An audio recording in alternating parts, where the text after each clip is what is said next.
ahí lo pongo.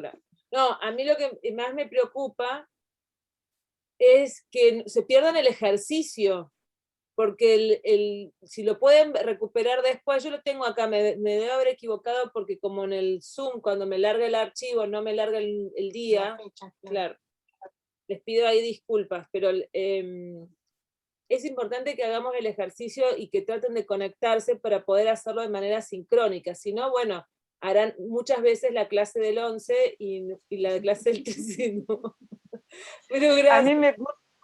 A mí me gusta para recuperar alguna cosa que por ahí corta, por ahí usted habla y a mí me cuesta aún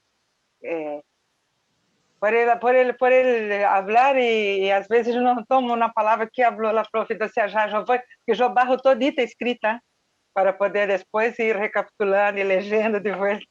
Bueno, está bien. Yo discúlpenme, yo ayer no iba a hacer nada, pero me acordé. Es que si no tengo a Pepe Grillo acá al lado que me recuerda lo que hice, me olvido. Entonces yo pensé que no la había subido. No, porque Miriam me dice, no, Lucrecia. Y yo empiezo a enojar, y Pepe Grillo dice, no. Yo ayer no miré, no entré al aula porque estuve todo el día con el trabajo de la diplo y todo, y por eso. Habla bajito, Miriam, ¿la escuchan? Porque yo lo fuerte. Sí. Porque empiezo bueno, ahí después lo reviso, porque yo creí que había subido la del 13, porque decía 13 el archivo, pero no es la del 13 entonces. No, a semana pasada, en el día 11 usted subió, y después ahí ayer subiste el 11 de vuelta, y en lugar del día 13 subiste el 11 de vuelta. Y ahí quedamos 3-11 del día 11. Por si tenían alguna duda. Pero también, usted tiene cara de cansada, profesora, me imagino. No, Dios mío. Bueno, gracias. Está bien. Gracias. Yo, Lucrecia, yo miré hace un ratito y la clase 13 no están repetidas. Está la 13 y está la actividad. Hay una pregunta. Bueno. Y lo miré hace un ratito, pero, así que capaz que sí, capaz pero cuando abre sale la de día 11. ¿En serio? No lo abrí yo. Sí, está como día 13, pero el video es día 11. Sí, yo abrí porque yo iba a escuchar ayer anoche y era la misma. Acá, chicas, Janet plantea, en el UMPA aparece 13 del 5, pero en YouTube está bien. ¿Y qué dice? Bueno, ahí me fijo. Que aparece como la fecha equivocada, pero está bien en el... No, yo entré y el video es de día 11. Porque como yo bajo, yo comencé a copiar de vuelta. No, esto ya escuché, ya leí, pero y ahí era el mismo. El outfit. Fíjense en la ropa, si es la misma ropa, el mismo... Es la misma ropa. Igual que la misma ropa, mía, de los compañeros.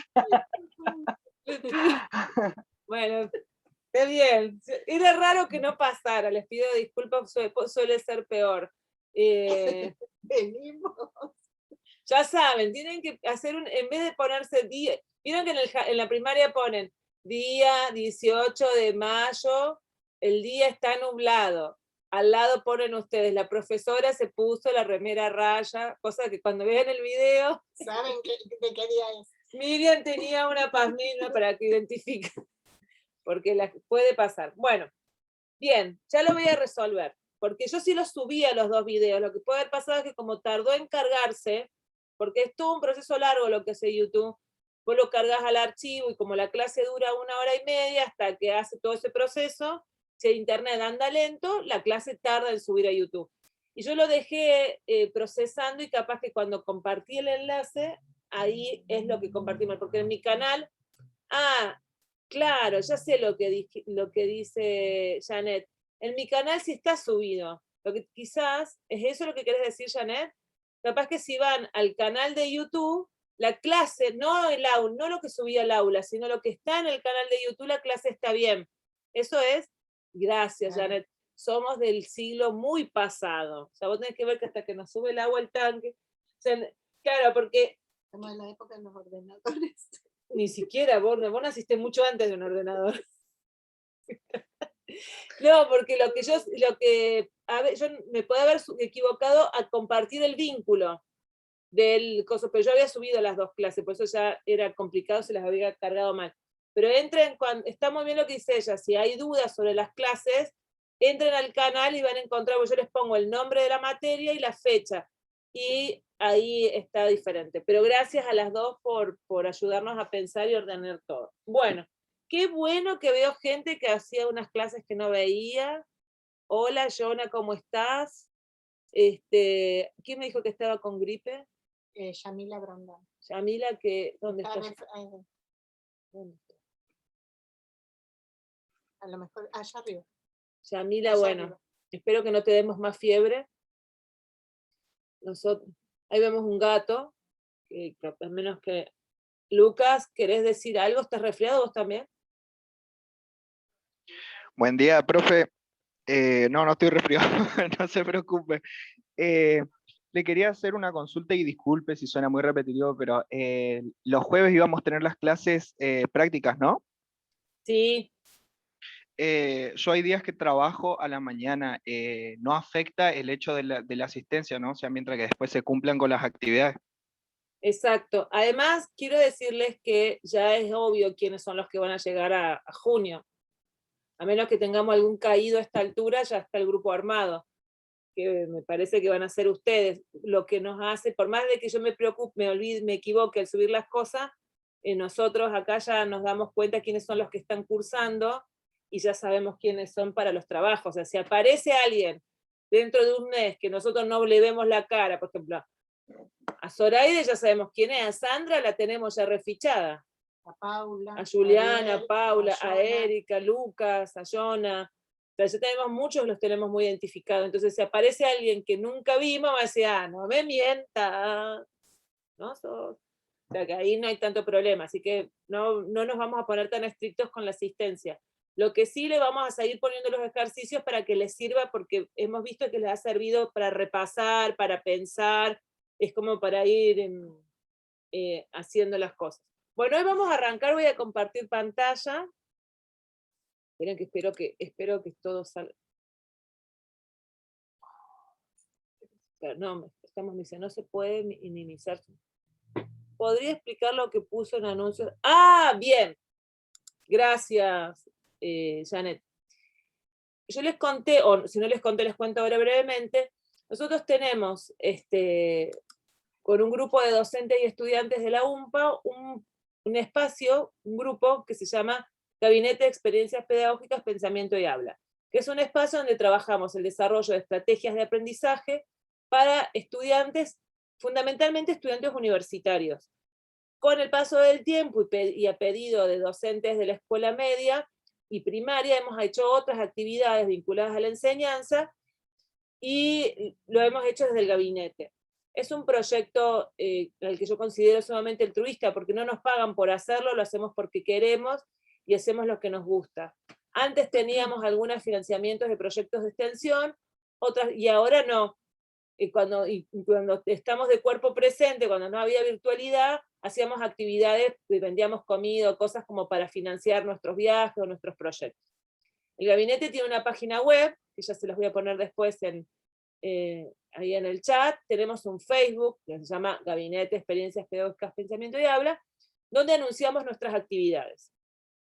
La primera actividad de este año tiene que ver con grabar, se llama En los zapatos del otro, y es que vamos a hacer audiolibros para los estudiantes que tenemos en primer año, que coincide con análisis del discurso y el taller de alfabetización. Yo creo que acá no hay alumnos con estas dificultades, pero por ejemplo, a Zobeida que le cuesta el español, esta actividad le puede resultar útil, que son audiolibros.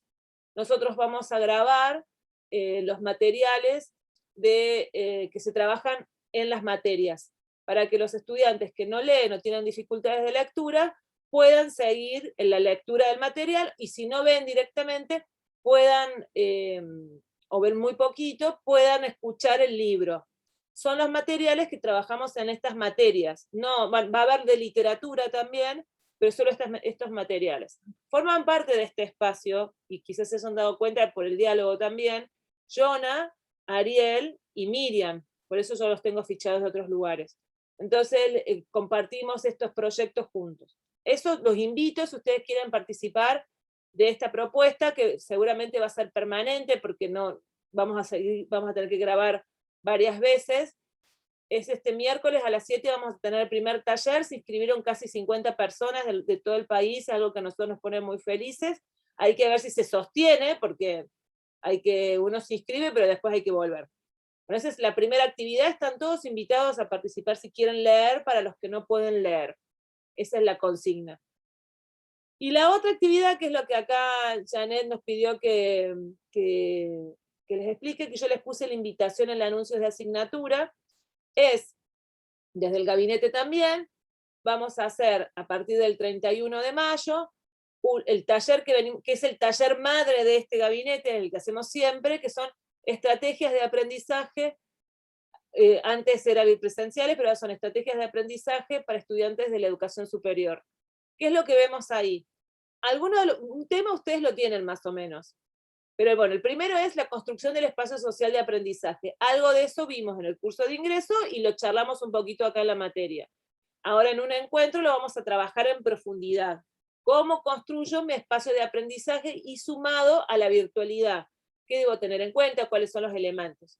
Es un taller, este primer encuentro es muy simple, está destinado para los estudiantes que les cuesta estudiar en entornos mediados por tecnología y que están ingresando a la universidad. Vamos a trabajar esta primera idea. La segunda idea es lectura de texto complejo, algo que lo estamos haciendo en profundidad con ustedes como estrategia didáctica. Ahí lo vamos a trabajar con los chicos de una manera un poco más resumida. Si hace falta lo vamos a profundizar todo lo que haga falta, pero en principio son talleres muy ad hoc, o sea, son talleres cortos, para que puedan tener algunos elementos de lectura comprensiva. Y el tercer taller tiene que ver con la elaboración del examen oral. Allí lo vamos a hacer juntos, bueno, todos lo vamos a hacer con Miriam, Pepe Grillo, te voy a poner con Miriam y con Valeria Paulet, que es la directora del área de educación a distancia de la UACO, y Marcos Escursi, que es el director del área de educación a distancia de la Unidad Académica San Julián. Si quieren participar, ya mismo, si parezco como los vendedores ambulantes, ustedes son jóvenes, pero sean de la edad vintage de la nuestra con la Miriam, quizás recuerden, nosotros más chicos subían los vendedores ambulantes al supermercado, al colectivo, y decían, no le vengo a ofrecer, no le vengo a vender, le vengo a ofrecer y regalar. Dice. Bueno, acá les dejo el formulario, si se quieren inscribir al taller. El taller, si se inscriben, después dicen cuál es el que les gustaría más. Bueno, van a encontrar todos los datos. Lo único que pido es que no lo modifiquen, y si quieren, por ejemplo, Lucas, si vos que cursás otras materias y querés compartírselo a tus compañeros, lo podés hacer. Supongamos que ustedes no tengan dificultades para el aprendizaje, pero consideren que les puede servir para desarrollar algunas estrategias para la enseñanza o para su formación como futuros profesores, también lo pueden hacer. De todos modos, les cuento que vieron que ustedes tienen que hacer seminarios y ateneos como créditos para recibirse, ¿sí? Bueno, este seminario, hay un conjunto de seminarios que hacemos de la Escuela de Educación.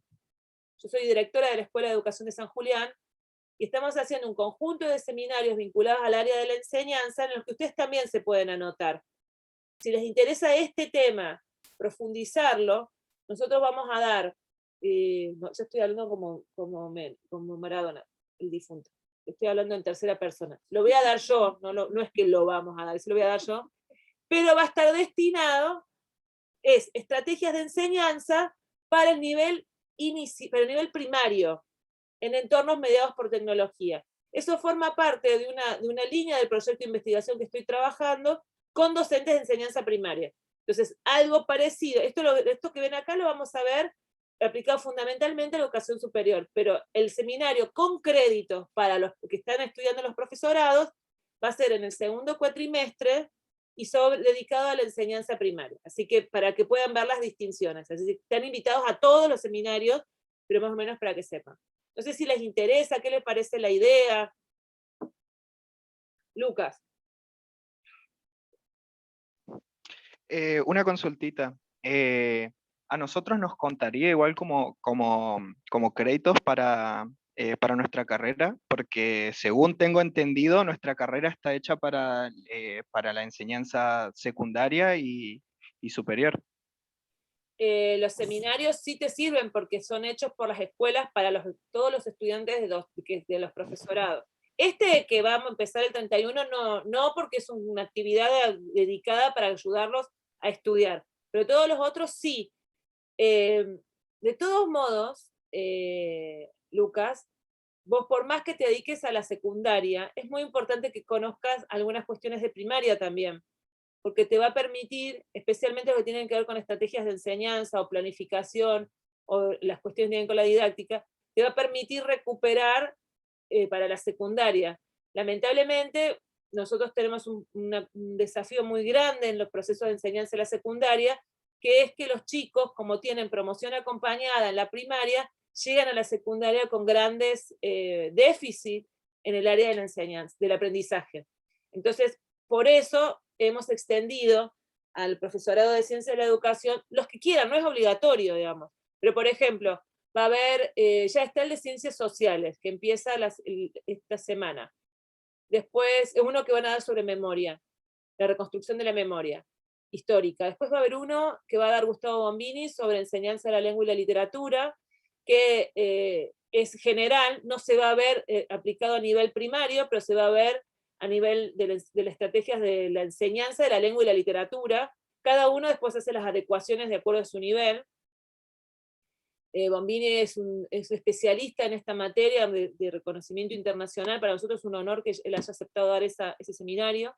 Después va a haber un Ateneo, que yo se lo súper recomiendo, porque lo va a dar dos especialistas en enseñanza de pedagogías alternativas, que es Gabriela Duarte y Marcos Escursi. Es un Ateneo bastante largo, digo, va a tener, ay, siento la ópera ahí atrás. Sí. Hay ópera, se han puesto como muy cultos. Ese se lo recomiendo, y que se anoten apenas salga la inscripción, porque no hay en la UMPA, dentro del desarrollo curricular, un área de pedagogías alternativas, y estos profes dan este Ateneo todos los años, pero tiene cupo, ¿sí? Tiene cupo de 100, porque no tenemos una posibilidad de poder tener más de 100 espacios. Y siempre que sale la inscripción, bueno, todos los seminarios que les estoy contando ahora se abren y se llenan en el día.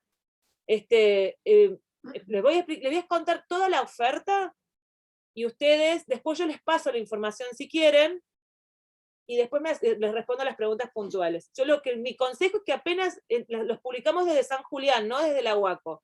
Entren a la página de San Julián y vean, apenas salgan, inscríbanse, porque para los alumnos de la escuela de educación, ya sea del profesorado de enseñanza primaria o de ciencias de la educación, es gratis. Para los que no son alumnos, se paga, ¿sí? Así que aprovechen, estoy un revendedor ambulante.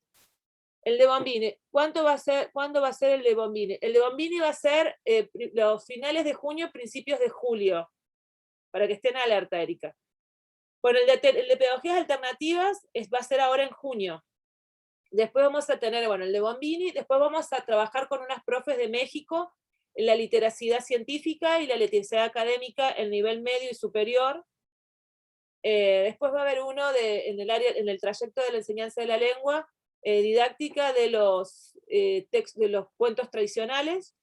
Después va a haber uno de la historia en Santa Cruz, que vamos a trabajar, ya me estoy choreándole el seminario a los profesores de historia. Van a trabajar algunos los elementos de la historia de Santa Cruz centrales y su didáctica. Después va a haber otro sobre ciencias sociales que tienen que ver sobre Malvinas. Después, educación en contexto de encierro. Va a haber uno, y después va a estar todo lo del área de la formación de la enseñanza de la matemática, que son 3.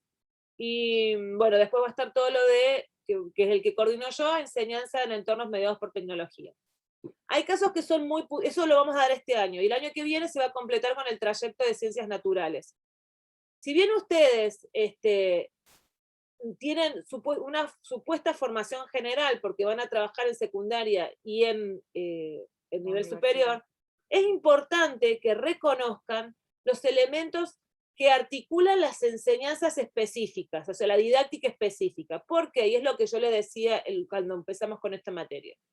Porque si ustedes tienen que abordar problemáticas vinculadas, tiene un estudiante que tiene un problema con matemática, ustedes van a tener que resolver ese problema del alumno que tiene problemas con matemática. No le van a enseñar logaritmos, pero sí van a tener que trabajar, van a tener que poner en juego algunas estrategias vinculadas a la didáctica específica de la matemática.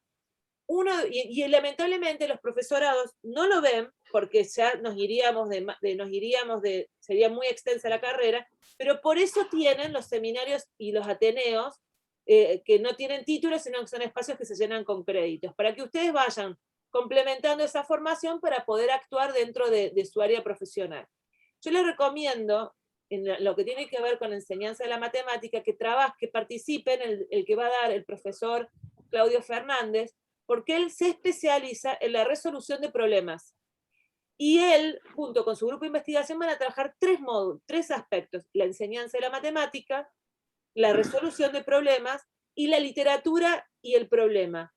Ahí van a ver, con la propuesta de su grupo de investigación, la confluencia entre lo que nosotros estamos viendo ahora en esta materia de alfabetización académica y lo que tiene que ver con la comprensión de un problema. Y van a ver que un problema no solamente se circunscribe a aprender las operaciones básicas de la matemática, sino la comprensión compleja de conceptos, algo que estamos viendo ahora. No sé si, Lucas, te respondí de manera, me extendí un poco, pero ¿qué opinás de todo esto que te digo?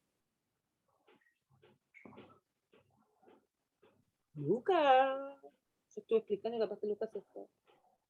Bueno, no importa, se nos fue. ¿Qué les parece? Espera, a Joana que pregunta, ¿cómo hacemos para anotarnos? ¿A qué? Me parece que tiene que ver con esto de los módulos de los talleres, y es el link que está arriba de la pregunta que hiciste. Ahí donde está el link ese que puse yo, formulario. Ahí se anotan al taller de aprendizaje, y para los otros seminarios y ateneos tienen que estar atentos a la oferta que sacamos desde San Julián para anotarse. Van a poner un formulario de inscripción y se anotan ahí, ¿sí? Estén alertas para que no se les pase. Bien, ¿alguna pregunta sobre esto? ¿Qué les parece? Muy bien, ahí la compañera Sandra, con las reacciones. Muy bien, Erika. Me tengo que acostumbrar a encontrar las reacciones para poner. Bueno, vamos a empezar. Sí, los jueves tenemos las clases prácticas para que quede grabado para cuando Lucas recupere. Perdón, sí, ¿puedo decir algo? Es que le puse la manito porque en realidad no sé cómo levantar la mano en el chat. Ah, que no dice dice ahí. No, tenés que ir a donde dice reacciones y te tiene que salir ahí, la mano. Yo puse esa porque es la única mano que me sale. Pero... ¿Abajo no te dice levantar la mano? No. Por eso por ahí a veces no participaba, pues yo digo, ¿cómo levanto la mano acá? Pero no, les quería comentar que yo soy, bueno, maestra de primaria, y que es totalmente cierto lo que decís vos. Yo les sugiero que se anoten a todo, porque con la promoción acompañada, les cuento que ahora tuvimos un caso en la escuela de 2 alumnos que no estaban, o sea, no habían adquirido la lectura y la escritura, 7º grado. Y encima, además, el Estado, o sea, el Consejo, no te deja, viste que el tema de la repitencia, para que esos chicos puedan volver a hacer el 7º, pidieron miles y miles de informes de qué hizo la escuela, qué hicieron los maestros, y bueno, un montón de cuestiones que cuando lleguen al secundario, es verdad, se van a encontrar con los chicos que no tienen las competencias que tienen que tener para el nivel, así que les va a recontra servir hacer todos estos seminarios, ateneos, o lo que sea, como decís vos. Están muy buenos. Y además porque el asesor pedagógico, que es el cargo que donde entran a trabajar de manera fundamental, digamos, directa los profesores de ciencia de la educación, si bien supuestamente no deberían entrar de manera directa porque no tienen todo el puntaje para asumir ese cargo, pero como no hay, generalmente ingresan de manera directa, tienen que atender todas estas cosas, y para poder, por ejemplo, desarrollar un plan de intervención educativa o acompañar el desarrollo del PEI de la escuela, tienen que saber estas cosas. Las tienen que saber. Y lamentablemente en su trayecto de formación, si bien ha mejorado mucho, no tienen estos contenidos de las didácticas específicas. Entonces aprovechen, no les va a venir mal. Los profes son todos muy buenos profesores de nuestra universidad, y también vamos a ir trayendo profesores del resto, trayendo de manera virtual a dar estas capacitaciones, y aprovechen además que son gratis para ustedes. Entonces no las tienen que pagar, el resto lo va a tener que pagar, no le vamos a cobrar caro, pero van a tener, digamos, es una posibilidad. Por ejemplo, el de Bombini, que ese estén alertísimo, porque Bombini hoy es la persona que más se destaca dentro del área. Tiene una vasta obra desarrollada sobre el aprendizaje de la lengua y la literatura, y él se especializa en didáctica de la lengua, y bueno, y él fue discípulo de la profesora que vamos a trabajar hoy, que es para textos. Así que también se los recomiendo. Si bien quizás no les interese, creen que no es algo a lo que se dediquen, por lo menos escúchenlo. Gustavo fue el creador del Plan Lector en Argentina, hoy trabaja fuertemente en bibliotecas populares, y es una persona muy interesante para escuchar, así que si bien el seminario tiene un cupo, estamos viendo la posibilidad de poder replicarlo por YouTube o algo para que la gente pueda acceder a escucharlo, porque siempre es importante, siempre da mucho como para aprender. Sí, aparte, permíteme decirles, es muy importante para los de ciencias fundamentalmente, porque es un autor que van a trabajar en casi todas las materias, así que si pueden anotarse y escucharlo, más allá de que es muy lindo escucharlo, les va a servir muchísimo. Claro, bueno, tiene que complementar, aparte de hacer la cultura general. Gustavo es especialista en didáctica, en su área específica es la lengua y la literatura, pero es especialista en didáctica y coordina las áreas de práctica docente de la UBA. O sea, que tiene mucho conocimiento en el paño, digamos, no es un catedrático que está flotando, sino que tiene trabajo directo en el área, en la escuela. Entonces eso le permite estar actualizado con lo que pasa. A veces sucede que cuando uno está como docente muchos años en la universidad, se aleja de la realidad educativa, entonces no sabe lo que habla de cosas, como diría un alumno, profe, pero entonces hablan al pedo, y más o menos. Entonces hay que estar en vínculo, siempre tratar de codearse con profesores que están en vínculo con la escuela para saber lo que está pasando. Bueno, vamos a arrancar con el tema de hoy. Voy a compartir la pantalla, si la cámara me sigue. ¿Y dónde estoy? No te puedo creer. Esperen que...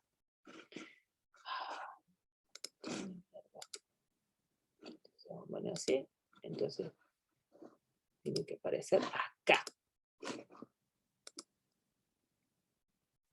Bien. Hoy vamos a seguir con otro elemento de la lectura colaborativa, y tiene que ver con los famosos paratextos. Acá Sandra, ¿en qué grado estás, Sandra? Tengo desde primer grado, siempre hace como 15 años, primer grado, primero y segundo. Y después en el turno mañana, por ahí tengo, este año me tocó sexto. ¿Y en qué escuela Sexto, estás? séptimo. Estoy en la 57, que es la del 2 de abril, y en la 13, ahí en el Lugones. Ah, entonces vos lo conocés a mi Maxi, entonces. ¿A quién? ¿A quién? No me dio miedo. A Maximiliano Manrique. Ah, sí, sí, lo conozco el gremio. Claro. Estuve años en el gremio. Sí, bueno, sí. Ahí ya se ponían a chusmear. Años en el gremio, y después, bueno, lo tuve como compañero acá en la 57, ahora ya no está más. No, bueno, justamente con él y con otros maestros de primaria es los que estamos trabajando, toda esta propuesta de diseño de estrategias de enseñanza en entornos mediados por tecnología. Todas las que estamos trabajando ahora, con gente de la escuela en la que está ahora en la 17, y distinta gente de San Julián también, a partir de la migración a la pandemia, lo que nos obligó, la migración tecnológica que nos impuso la pandemia, estamos trabajando un conjunto de experiencias que nos permiten reflexionar con el aula concreta. Así que ahí, si te querés sumar con tu experiencia y con todas estas cosas, nos va a venir al pelo. Para ver, y ojalá te sirva, porque mucho de lo que estamos haciendo tiene que ver con esta experiencia concreta con las escuelas. No, encima a mí me encanta sumarme a todo lo que veo me anoto, lo que sea, me encanta, sí, me re gusta. Bueno, y vamos. En cualquier momento charlamos con uno y somos parientes, ¿viste? Sí. Bueno, vamos a arrancar acá entonces, a ver si lo puedo expandir un poco. Si me pone en el chat no lo voy a poder ver, pero por lo menos vamos a poder ver un poquito mejor la pantalla. Vamos a ver este tema, lectura colaborativa, los paratextos. Los paratextos es algo que se ve muchísimo, que lo trabajamos mucho en todo el trayecto de la formación de nuestra alfabetización en la primaria y en la secundaria, pero que generalmente,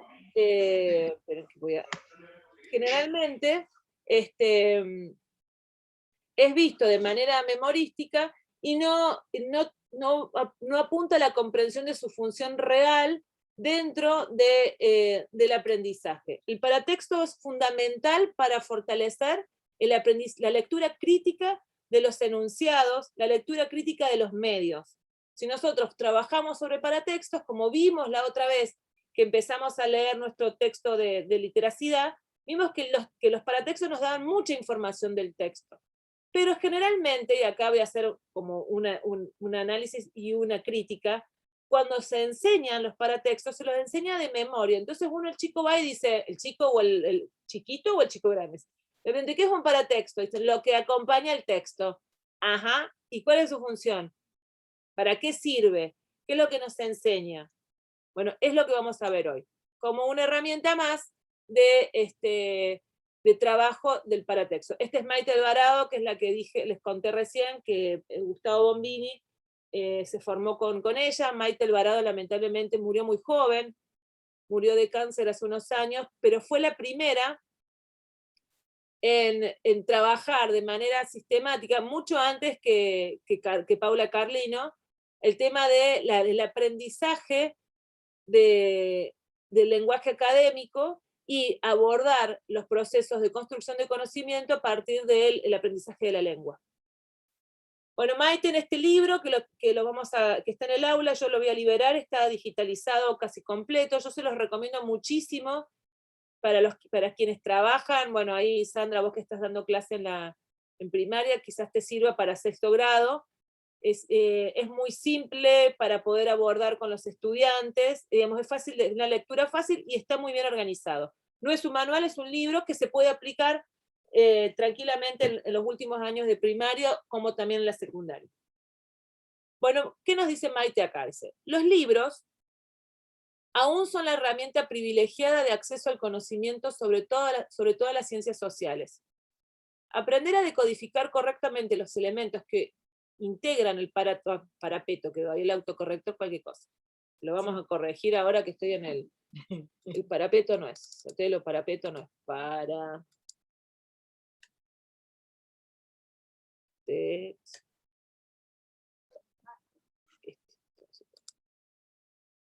que integran el paratexto es parte de un proceso más abarcador. Aprender a reflexionar críticamente, a analizar, a investigar. Entonces, fíjense que esto que parece que es circunstancial, que son elementos que aparentemente decoran un objeto como es un libro, tienen la función de enseñarnos o darnos la puerta de entrada para poder reflexionar críticamente un texto.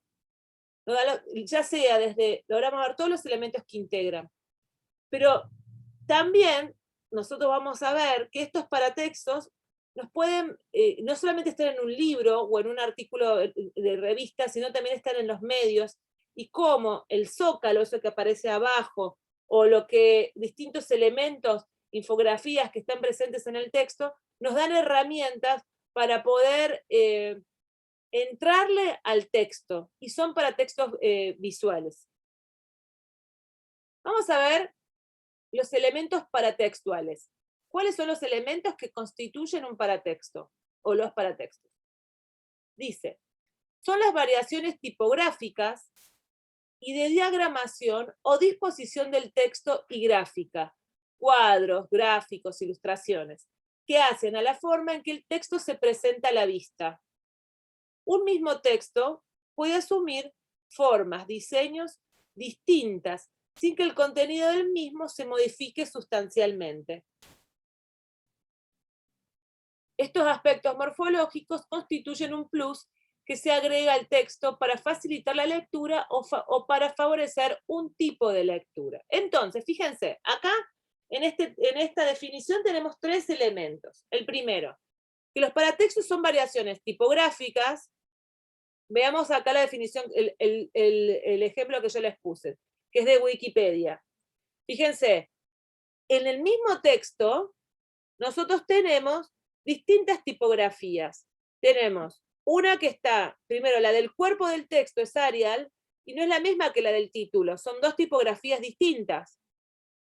¿Qué es lo que nos está marcando esta diferencia tipográfica?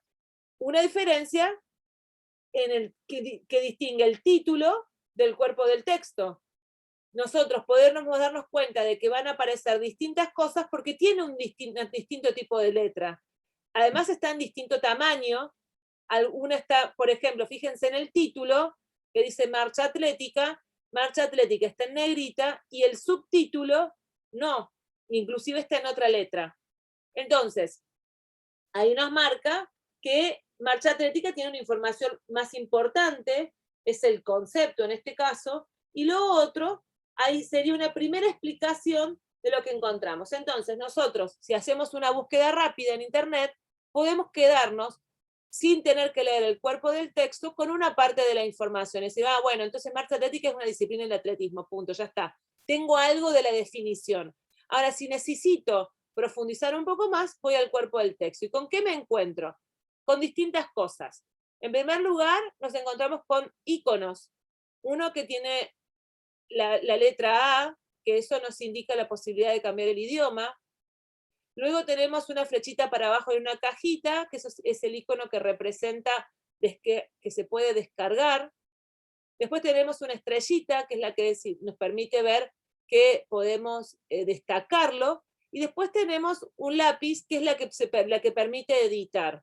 No a todos les aparece ese icono, pero ese icono significa que uno puede ser editor de Wikipedia, puede editar esa definición.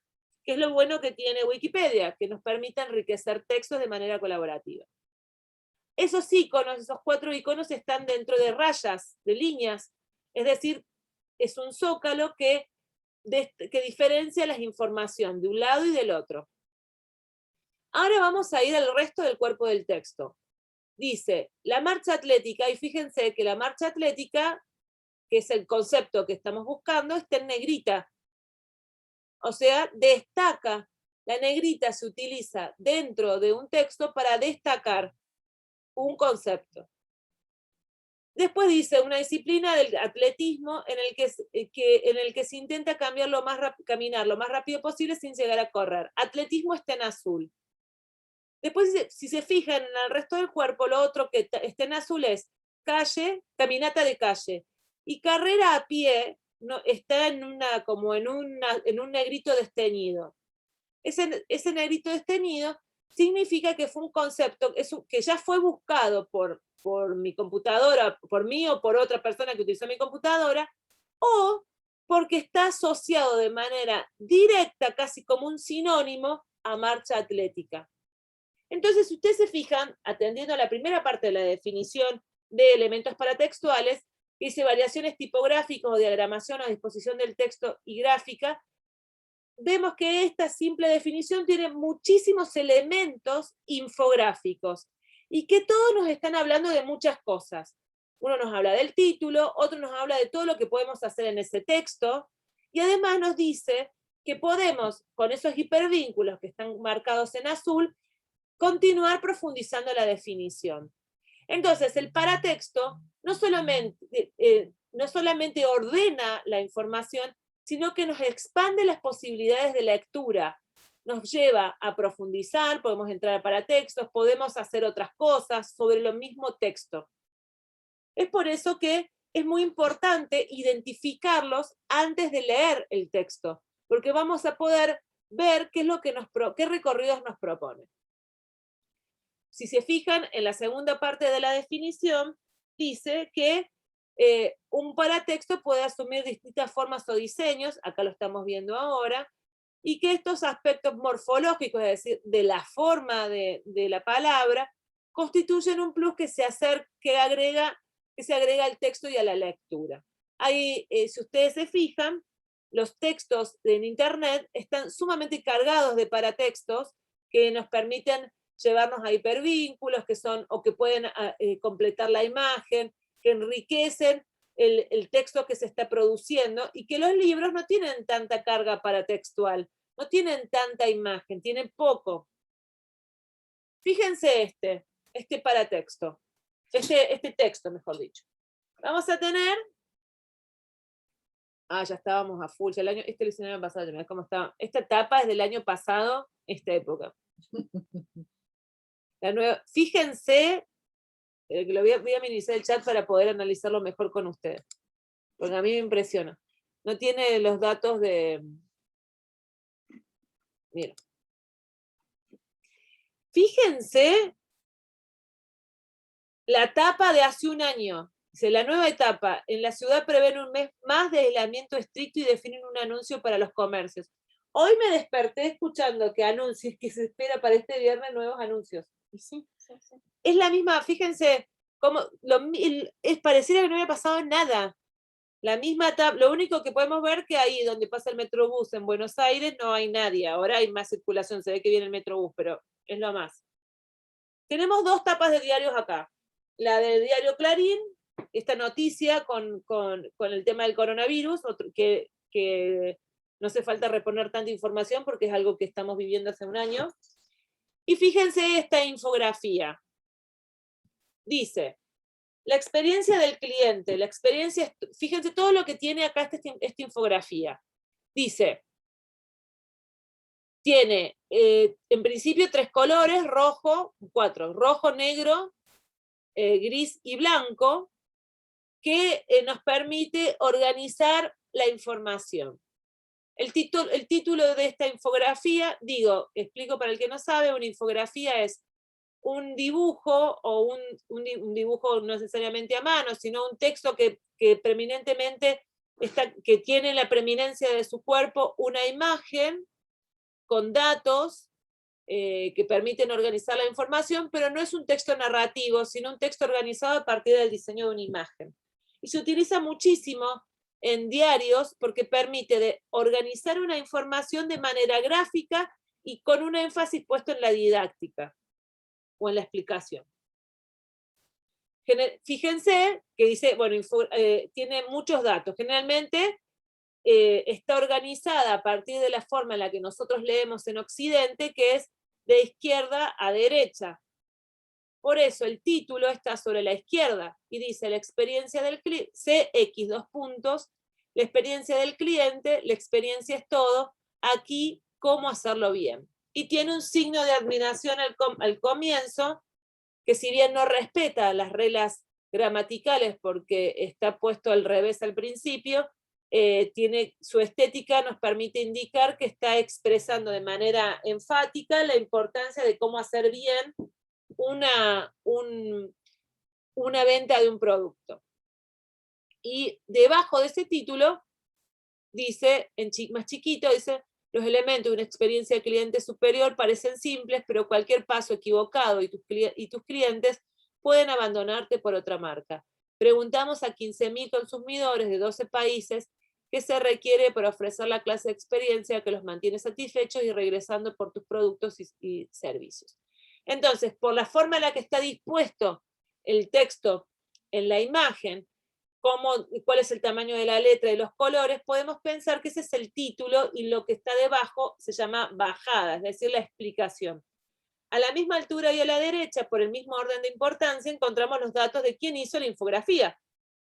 Dice infografía, 2 puntos, textos de @sixben, basado en investigación y presentación de un fulano que está ahí.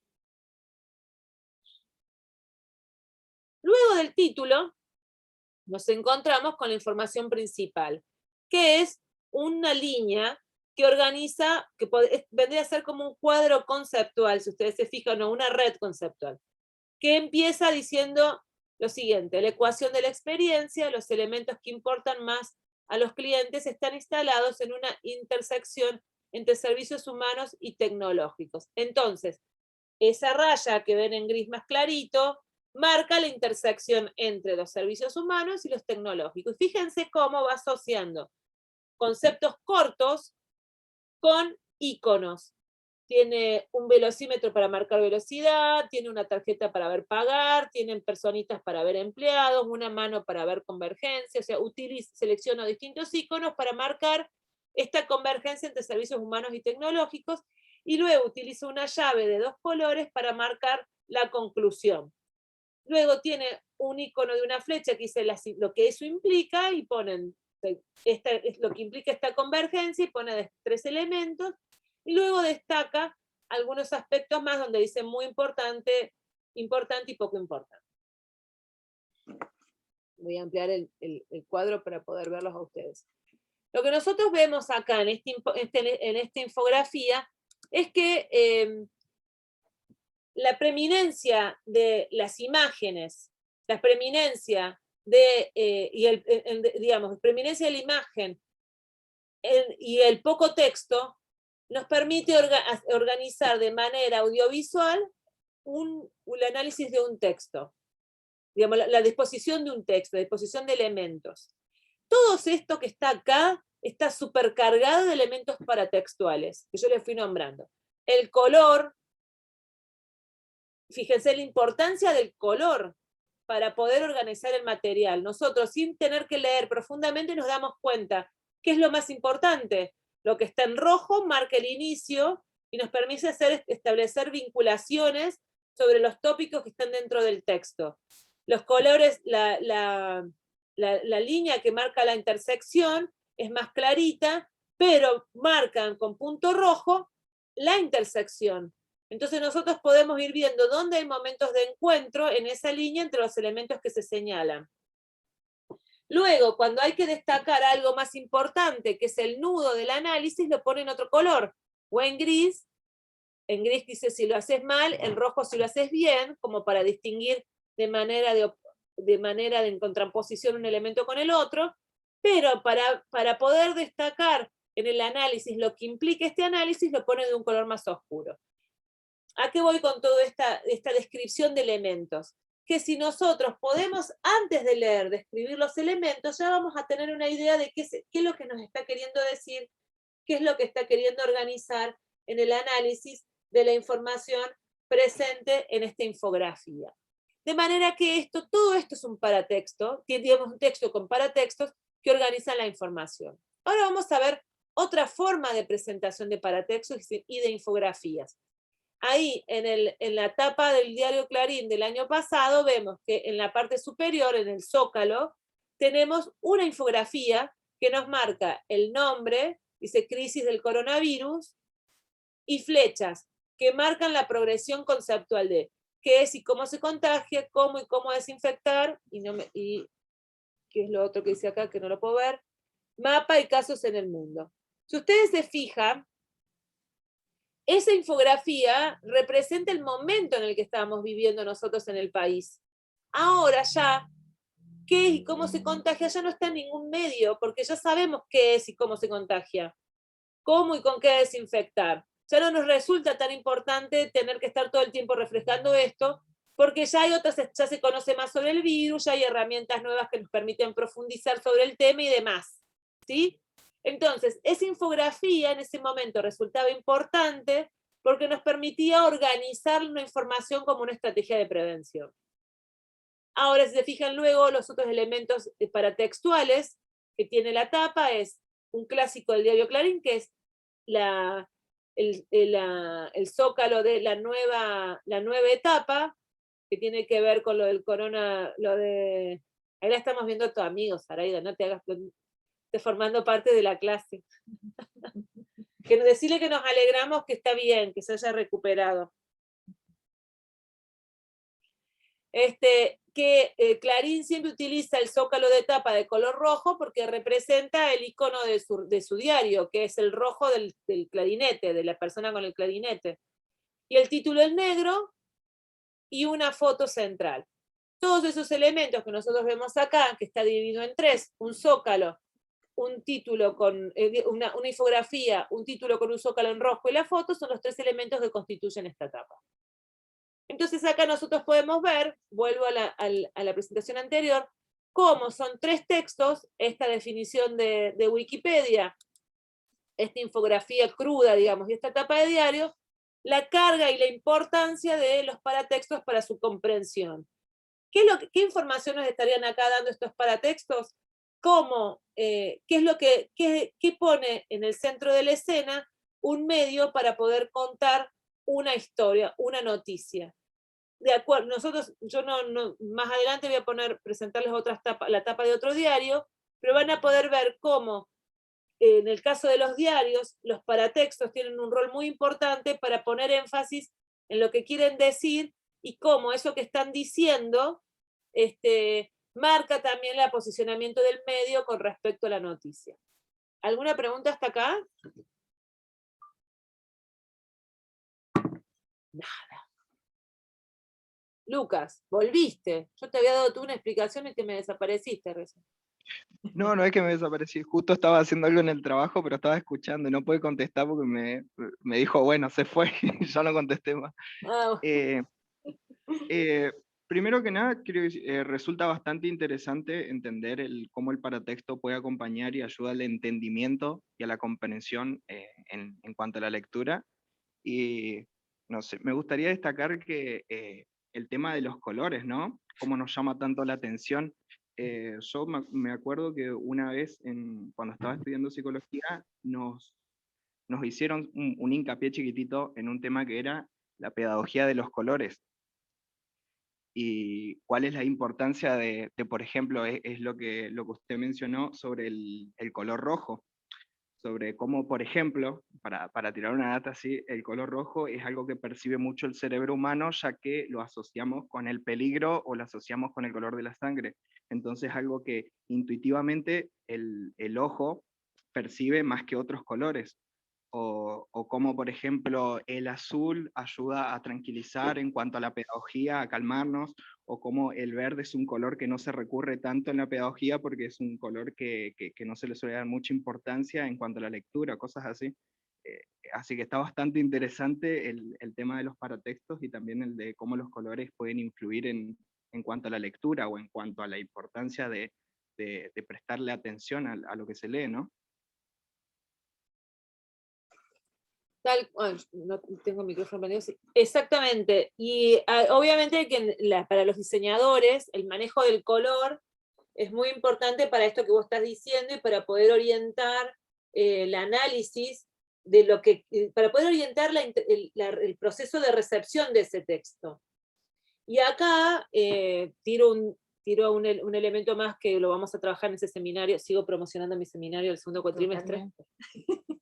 Pero qué importante es cuando uno hace diseños de materiales educativos, poder trabajar, fíjense, no me salen todas las presentaciones igual a mí, pero qué importante es trabajar materiales educativos que combinen elementos que tengan que ver con esto, con los colores o con el diseño, para que esta instancia de aprendizaje sumamente pasiva, en el sentido de que ustedes están detrás de un dispositivo tecnológico tratando de atender a lo que se está diciendo y tratar de concentrarse en algo cuando uno está en su casa y que no poder lograr encontrarse atrapado en ese proceso de interpretación, atrapado en el sentido de poder dejarse encantar, digamos, el docente debe recurrir a distintos dispositivos o estrategias que permitan poder acompañar ese proceso de comprensión y de escucha, porque uno puede ser muy inteligente, pero si uno se aburre, se aburrió, y les pasa a todo el mundo, hasta Einstein se aburría, o sea,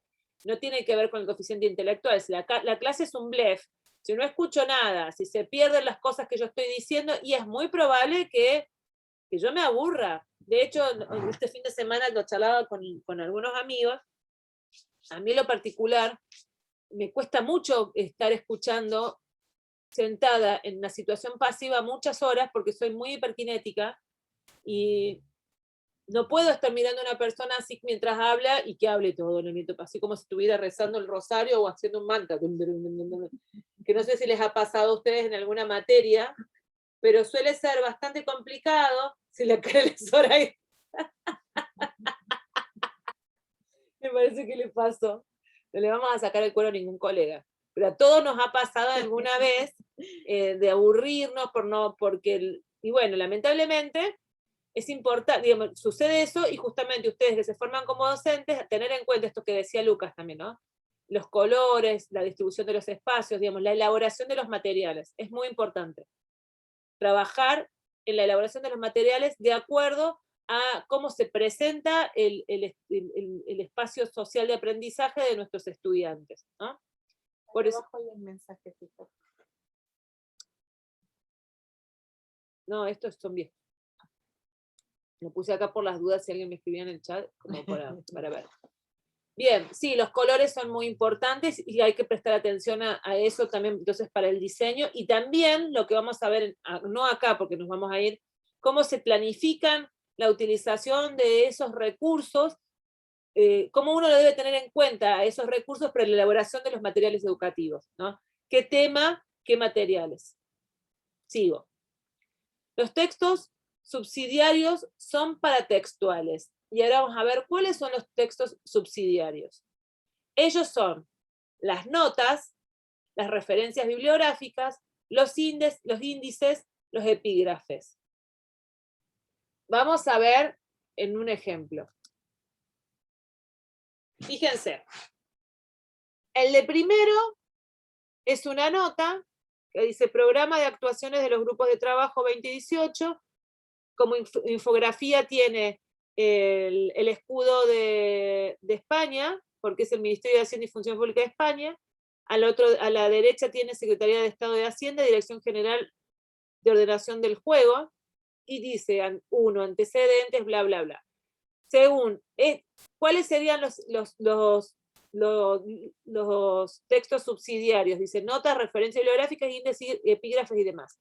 Fíjense que esto, dice Secretaría de Estado de Hacienda, Dirección General y Ordenación del Juego, es un epígrafe, es un texto subsidiario que acompaña a la información del texto. Porque saber,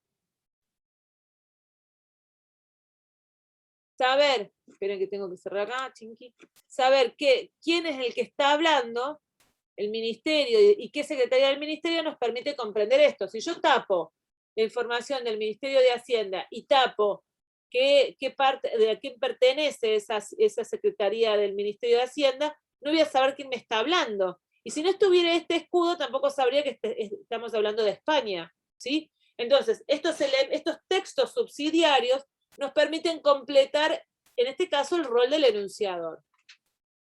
Ahora vamos a ver cuáles son los otros textos subsidiarios, y vamos a ver otro ejemplo, y vamos a ver acá, en el de, déjenme sacarme una duda, sí, acá, el de Giddens.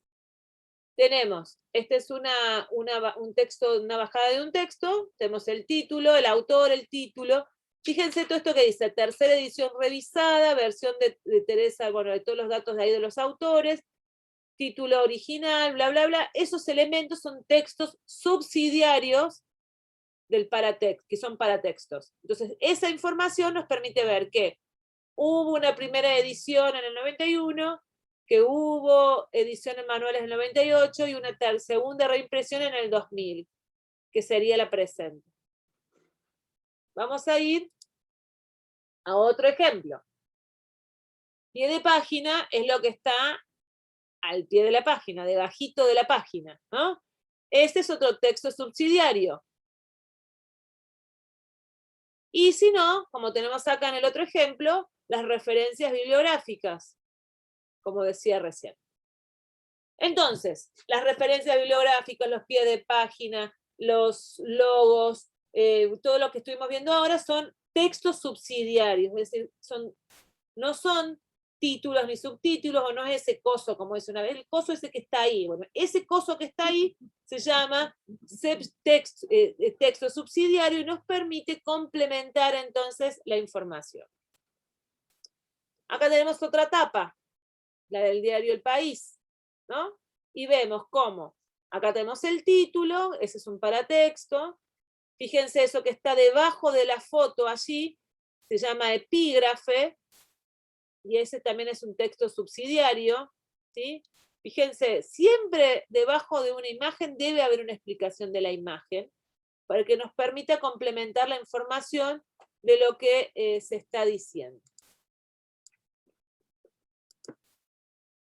antes de ser un texto, el libro es para el lector una cubierta, un título, una puesta en página, una división de párrafos y en capítulos, una sucesión de subtítulos, eventualmente jerarquizados, una tabla de materias, un índice, y desde luego un conjunto de letras separadas por blancos, en síntesis. Un libro es ante todo un proceso multiforme de especialización del mensaje que se propone a la actividad de sus lectores. Entonces, si nosotros, esto que se acuerdan que decimos que el texto es, el discurso es un texto puesto en circulación social. Antes de que nosotros nos apropiemos de eso, antes de que nosotros lo podamos leer y lo pongamos en nuestro propio contexto, dice, el texto es un conjunto de cosas. Pero el texto es una cubierta, un título, una puesta en la página, tiene división de párrafos, tiene un montón de elementos puestos en juego para que nosotros nos coloquemos en ese proceso de recepción, ese proceso de análisis. Y para poder comprender, por eso el paratexto forma parte de los elementos de la lectura compleja, para poder entrar a desandar el texto, nosotros debemos dar cuenta de estos elementos que lo componen, que son los paratextos, porque son las puertas de entrada para esta comprensión. Entonces, ¿qué es un paratexto? Ahora que veo a la distancia, estos colores son de la cuidadanía, ¿vieron? Me robaron la campaña, porque fíjense, este otro, es re cuidadanía. Sí. Pero la cuidadanía apareció después que yo hice esta presentación. Entonces, ¿qué es un paratexto? Etimológicamente es lo que rodea o acompaña un texto. Para, junto a, al lado de, aunque no sea evidente qué separa el texto del entorno, porque nosotros no podemos ver qué efectivamente separa un texto del entorno. ¿Hasta qué punto? Pero bueno, el paratexto es lo que lo acompaña. Pero, ojo, cuando vayan a rendir y ustedes digan, bueno, el paratexto es lo que acompaña el texto, tengan cuidado, porque no es solo eso, en la explicación, no alcanza a decir que un paratexto lo acompaña el texto, sino hay que desarrollar todo lo que implica el paratexto para el análisis crítico. Vamos a ver. Si el texto es lo que acompaña el texto, fíjense todos los elementos paratextuales que tiene esta imagen. Tiene dibujo, el dibujo del sol, está explicando las tormentas solares ahí, ¿no? Tiene un texto, pero fíjense cómo está armada esa infografía, todos los elementos que tiene un cuadro, tiene porcentajes, tiene un gráfico de tortas, tiene imágenes, ¿no? Diferentes tamaños de letras, colores. Y todo eso, estoy segura que lo elaboraron así porque la información debe ser tan compleja que nos permite distintas puertas de entrada para poder entender ese texto. ¿Cómo trabajaríamos este texto en la lectura? Tenemos una posibilidad que es entrar por el título. Fíjense que dice, ruge el sol. Acá utiliza una analogía y voy a hacer una pregunta. ¿El sol ruge?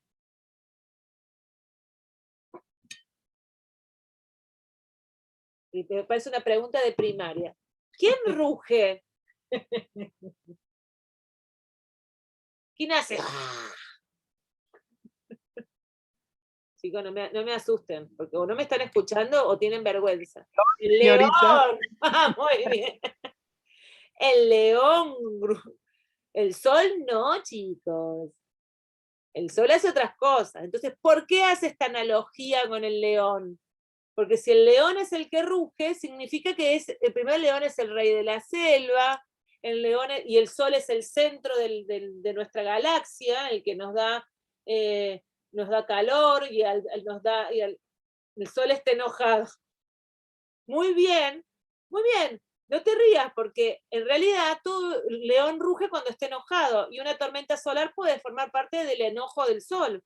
Entonces, esta analogía que nosotros hacemos nos permite pensar, antes de leer el texto, de qué nos quiere hablar.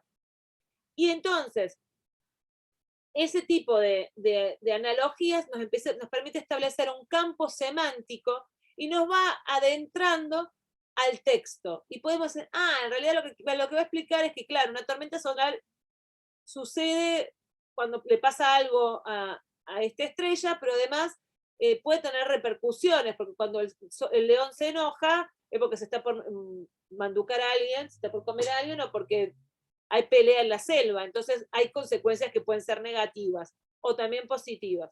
Entonces, ya desde la entrada en el título, fíjese que Sol está en amarillo, bueno, ruge, establece una analogía, nos está dando información sobre de qué va a trabajar el texto. Luego, el mismo color del sol es el mismo color de la infografía, que es un sol y que tiene distintos momentos y colores para poder marcar lo que sucede.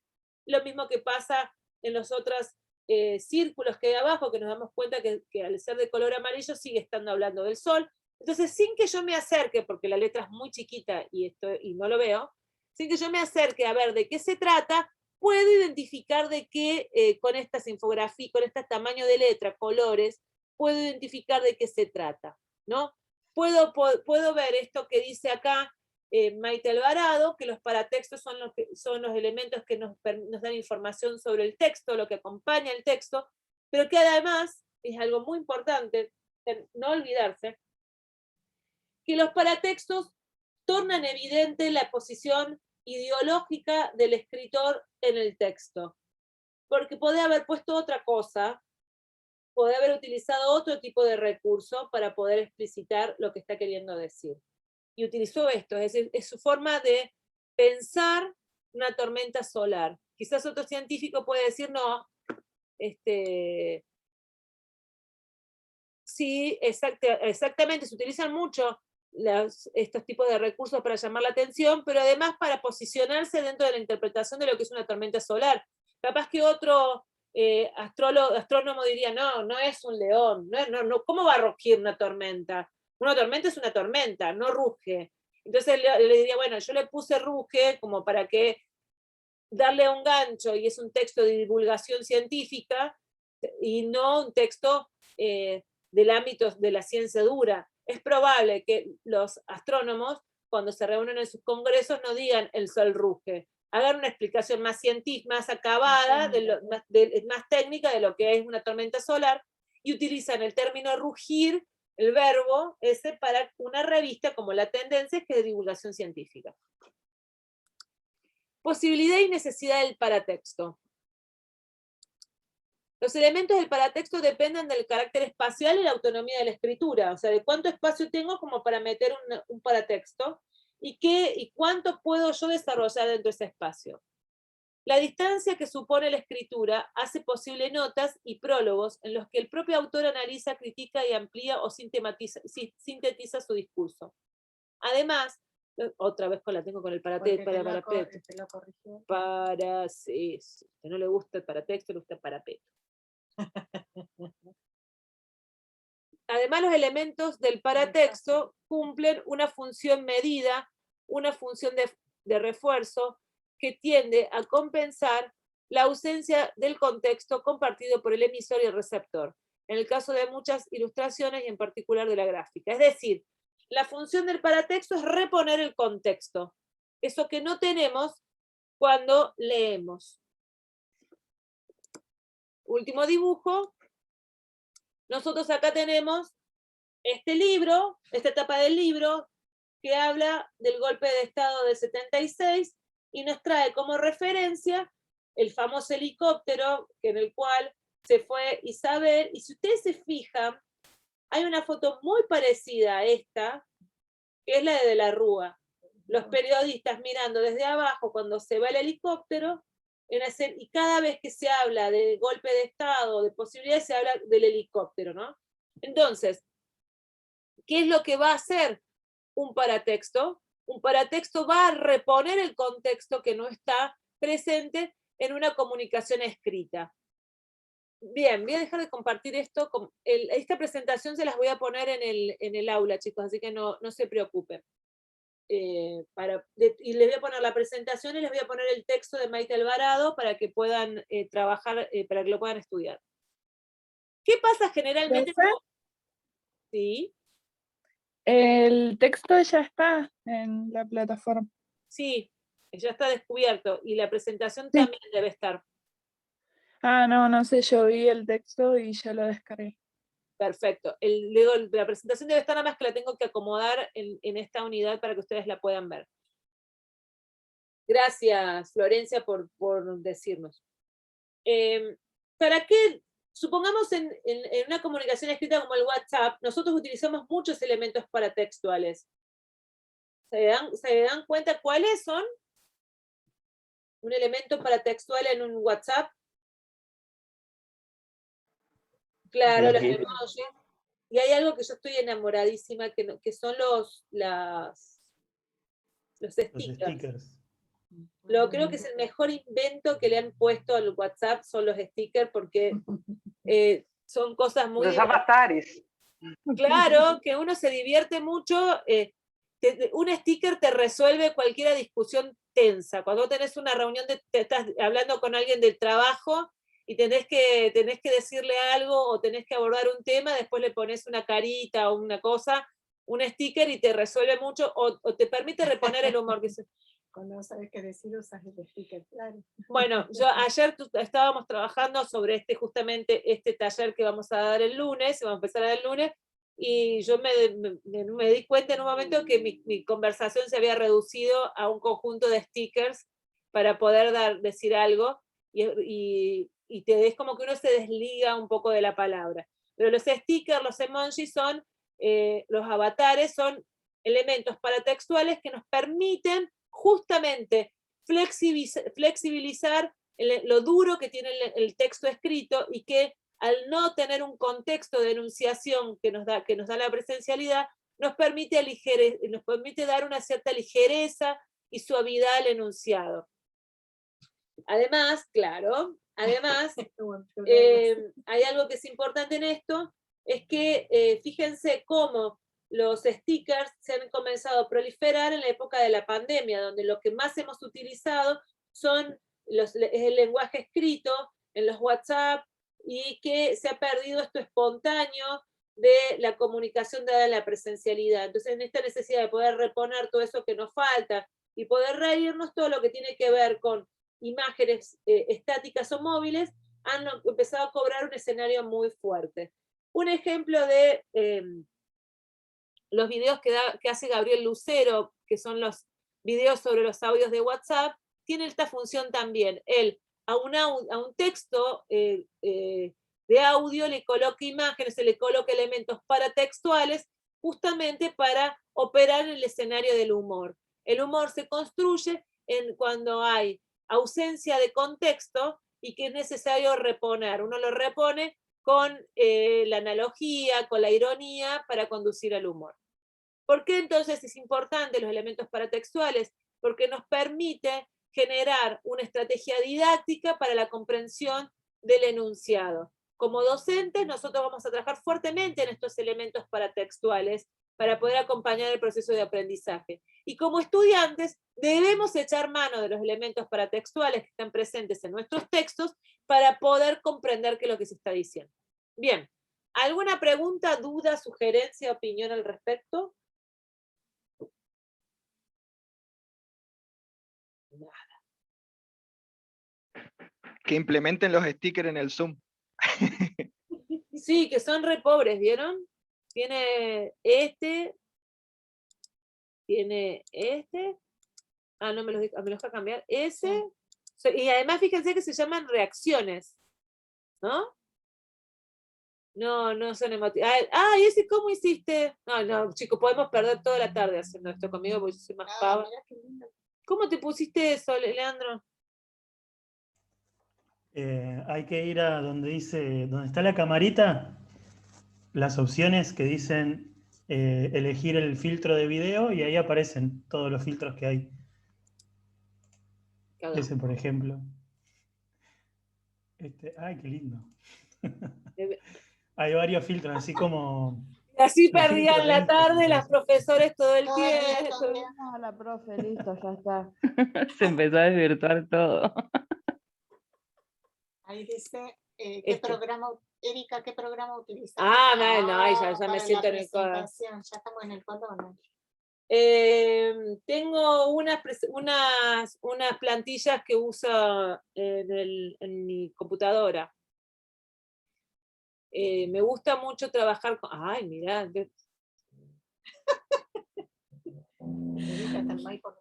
No, en cualquier momento. Tiene que ver con, justamente, bueno, todo esto que estamos haciendo tiene que ver con pensar las estrategias para que la clase también se pueda desarrollar con una dinámica de este tipo. En las presenciales también solemos hacer show. Fue todo un desafío pasar a la virtualidad y llevar todas esas estrategias dadas en la presencialidad para que tengan su dinámica. Así que gracias, Janet. Bueno, no, Leandro, has creado un monstruo. Vamos a buscar otro. Porque con la Miriam a nosotros nos ponemos. Este debe estar muy bueno. Poco serio van a decir. No, ahí no nos vemos. Bueno, pero es acorde a nuestra edad. Bueno, ya va. Bueno, chicos, se ríen. No saben lo que nos divierten estas cosas. Bueno, la actividad que vamos a hacer con esto es que ustedes revisen y puedan fijarse, no solo lo de los libros, porque los de los libros son muy fáciles de identificar los paratextos. Yo les propongo que se fijen para el jueves, este jueves, sí tenemos clase, este jueves, que vamos a seguir con la lectura y trabajando los paratextos y vamos a leer lo que nos quedaba, la parte siguiente del texto de literacidad, pero que fíjense en la tele, y así porque espero que Daniela, que es nuestra alumna que siempre se recuerda lo que yo me olvido, y que hace la tarea, fíjense en la tele cuáles son los paratextos que tienen, y lo podamos charlar un ratito antes de seguir con la lectura, estos elementos paratextuales de la imagen. Ah, bueno, pero fíjate, Lucas, cómo justamente explota el paratexto. Y bueno, ahí, Lucas, para el jueves que viene, sos el encargado, si te animás, de charlar un poco sobre los paratextos de Crónica. Y fíjense en otro canal, qué otra cosa. Yo les sugiero también, por ejemplo, en Facebook, van a encontrar los memes, qué pasa con los memes y los paratextos.